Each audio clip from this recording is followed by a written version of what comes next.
2 Samuel chapter 5. Israel's leaders met with David at Hebron and said, "We are your relatives.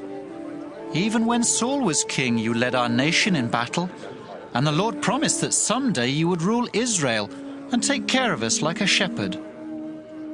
During the meeting, David made an agreement with the leaders and asked the Lord to be their witness. Then the leaders poured olive oil on David's head to show that he was now the king of Israel.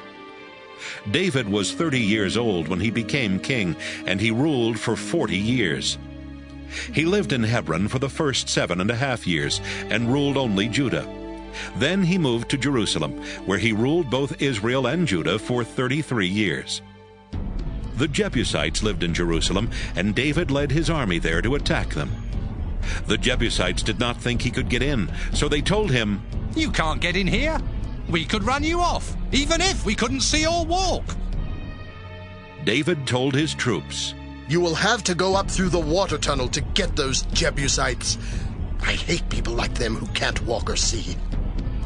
That's why there is still a rule that says, only people who can walk and see are allowed in the temple. David captured the fortress on Mount Zion. Then he moved there and named it David's City. He had the city rebuilt, starting with the landfill to the east. David became a great and strong ruler because the Lord all-powerful was on his side. King Hiram of Tyre sent some officials to David. Carpenters and stoneworkers came with them, and they brought cedar logs so they could build David a palace. David knew that the Lord had made him king of Israel, and that he had made him a powerful ruler for the good of his people. After David left Hebron and moved to Jerusalem, he married many women from Jerusalem, and he had a lot of children.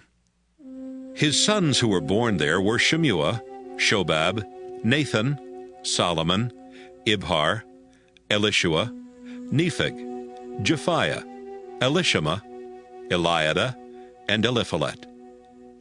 The Philistines heard that David was now king of Israel, and they came into the hill country to try and capture him. But David found out and went into his fortress, so the Philistines camped in Rephaim Valley. David asked the Lord, "Should I attack the Philistines? Will you let me win?" The Lord told David, "Attack! I will let you win." David attacked the Philistines and defeated them. Then he said, "I watched the Lord break through my enemies like a mighty flood." So he named the place, "The Lord Broke Through." David and his troops also carried away the idols that the Philistines had left behind. Sometime later, the Philistines came back into the hill country and camped in Rephaim Valley. David asked the Lord what he should do, and the Lord answered, "Don't attack them from the front. Circle around behind and attack from among the balsam trees.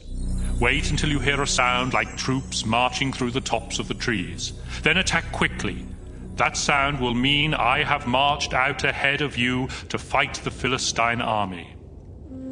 David obeyed the Lord and defeated the Philistines. He even chased them all the way from Geba to the entrance to Gezer.